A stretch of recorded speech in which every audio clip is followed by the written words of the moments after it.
Yes, Ravikanth.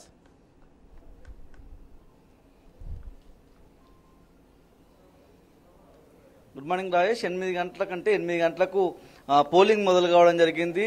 పట్టభద్రుల MLC ఉప ఎన్నికలకు సంబంధించి పోలింగ్ అయితే ప్రారంభమైంది. 7 గంటల తర్వాత వివిధ పార్టీలకు సంబంధించిన ఏజెంట్లందరూ పోలింగ్ కేంద్రాలకు చేరుకున్న సందర్భం, ఆ ఏజెంట్ల సమక్షంలో ఈ పోలింగ్ సిబ్బంది అంతా కూడా జంబో బ్యాలెట్ బాక్సులకు సంబంధించి వాటిని పరిశీలించి వాళ్ళ సమక్షంలోనే వాటిని పరిశీలించి సీల్ చేయడం జరిగింది. ఆ తర్వాత ఓటింగ్ ప్రక్రియ అయితే మనకు కొనసాగుతున్న నేపథ్యం అయితే మనం చూస్తా ఉన్నాం. ప్రస్తుతం మనం హన్మకొండ జిల్లా కేంద్రంలో ఉన్నటువంటి పింగిలి మహిళా కాలేజీలో ఉన్నాము. మనం చూస్తా ఉన్నాము పెద్ద ఎత్తున ఉదయం నుంచే పట్టభద్రుల ఓటర్లందరూ వస్తూ ఉన్న నేపథ్యం మనం చూస్తూ ఉన్నాము. మా భారీ క్యూ లైన్లు అయితే మనకు కనిపిస్తూ ఉన్నాయి. మనం ఏదైతే పింగిలి కాలేజీకి సంబంధించిన ఈ పోలింగ్ కేంద్రంలో మొత్తం 4 బూతులు ఉన్న నేపథ్యం. ప్రస్తుతం మనం ఉన్నటువంటి బూత్కు సంబంధించి దాదాపు 1000 ఓట్ల వరకు ఉన్నాయి. పక్క బూత్లో దాదాపు 300 ఓటర్లు ఉన్న నేపథ్యం.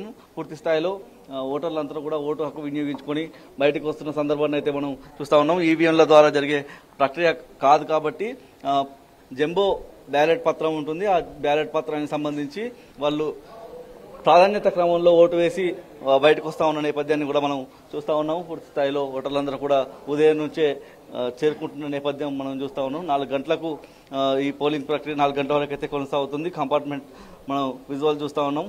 ఓటర్లందరూ కూడా చేరుకొని తమ ఓటు హక్కు వినియోగించుకుంటున్న నేపథ్యాన్ని అయితే మనం చూస్తూ ఉన్నాం. మరి వరంగల్, ఖమ్మం, నల్గొండకు సంబంధించి మొత్తం ఓటర్ల సంఖ్య మనం చూసినట్టయితే మొత్తం 4,63,000 పైచిలకు ఓటర్లు ఉన్న నేపథ్యాన్ని మనం చూస్తూ ఉన్నాం. ఇందులో పురుష ఓటర్లు 2,88,189 మంది ఉండగా మహిళలు 1,75,645 ఉన్న నేపథ్యాన్ని కూడా మనం చూస్తూ ఉన్నాం. మొత్తం 605 పోలింగ్ కేంద్రాల ద్వారా ఈ పోలింగ్ ప్రక్రియ అయితే మనకు కొనసాగుతుంది. ఉమ్మడి వరంగల్ జిల్లాకు చూసినట్టయితే పూర్తి స్థాయిలో 222 పోలింగ్ కేంద్రాలను ఏర్పాటు చేసి ఈ పోలింగ్ ప్రక్రియ అయితే కొనసాగుతున్న నేపథ్యాన్ని కూడా చూస్తూ ఉన్నాం. మొత్తం ఉమ్మడి వరంగల్ జిల్లా చూసినట్టయితే పోలింగ్ కేంద్రాలు జిల్లాల వారీగా చూస్తే హన్మకొండ జిల్లాలో 67, అదేవిధంగా వరంగల్లో 59, జనగామలో 27, మహబూబాబాద్లో 36, ములుగులో 17, జయశంకర్ భూపాలపల్లిలో 16 పోలింగ్ కేంద్రాలు ఏర్పాటు చేసిన నేపథ్యం. ఉమ్మడి వరంగల్ జిల్లాకు సంబంధించి మొత్తం ఓటర్ల సంఖ్య 167,727గా ఉంది.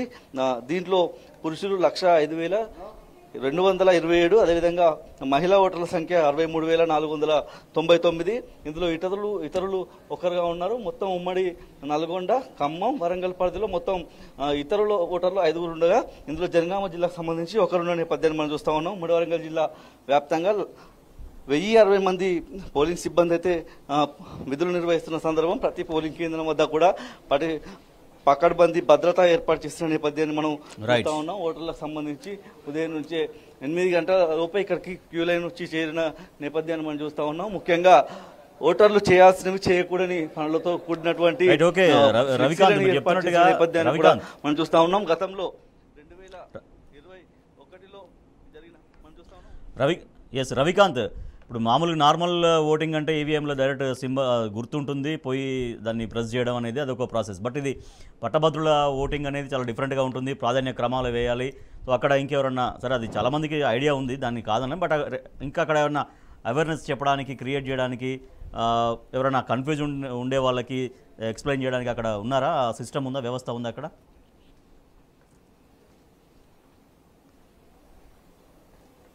అలాంటి వ్యవస్థ ఉంది రాజు. మనం చూసినట్టయితే ఫ్లెక్సీ ఏర్పాటు చేయడం జరిగింది. గత 2021లో ఈ ఎన్నికలకు సంబంధించి ఇప్పుడు జరుగుతున్నటువంటి ఉప ఎన్నికలు, గతంలో 2021లో జరిగిన ఎన్నికల్లో దాదాపు 20,000 పైచిలకు ఓట్లు చెల్లుబాటు కాకుండా పోయాయి. ముఖ్యంగా పట్టభద్రులకు సంబంధించిన ఓట్లంటే ప్రాధాన్యత క్రమంలో ఓటు వేయాల్సి ఉంటుంది. ముఖ్యంగా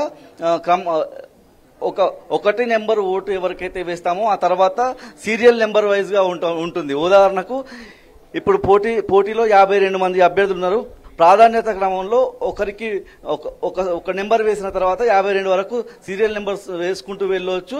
ముఖ్యంగా ఏదైతే 1, 2, 3 వారీగా వేయాల్సి ఉంటుంది క్రమ సంఖ్యలు. దాంతోపాటు రోమన్ అంకెలు కూడా వేసే అవకాశం కూడా ఉంటుంది. రోమన్ అంకెలు వేస్తే చాలా సమయం ఎక్కువ పట్టే అవకాశం ఉంటుంది. కాబట్టి చాలా మంది అయితే ఆంగ్ల 1, 2, 3 వేయడానికి వాటిని ఉపయోగిస్తూ ఉంటారు. మనం చూస్తూ ఉంటాము.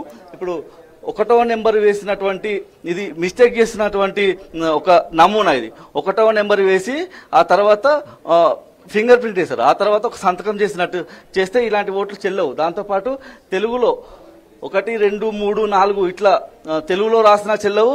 దాంతోపాటు ఏదైతే మనం ఇంకొక బాక్స్ చూస్తా ఉన్నాము, ఒకటి అంటే ఇక్కడ కాలంలో పైన కాలం కింద కాలం రెండింటిని కలిపే విధంగా ఒకటి వేశారు. ఇట్లా చేసిన అది చెల్లుబాటు కాదు. దాంతోపాటు ఒకే బాక్స్ లో 1, 2 ఇలా వేసిన చెల్లుబాటు కాదు. దాంతోపాటు ఒకటే ప్రాధాన్యత సంఖ్యను ఇద్దరికి వేసినట్టయితే అది కూడా చెల్లుబాటు కాదు. అంటే దీన్ని పూర్తిగా వివరించే విధంగా కూడా ఇక్కడ ఏర్పాట్లు చేసిన నేపథ్యాన్ని మనం చూస్తా ఉన్నాం రాజేష్. Right, okay Ravikanth.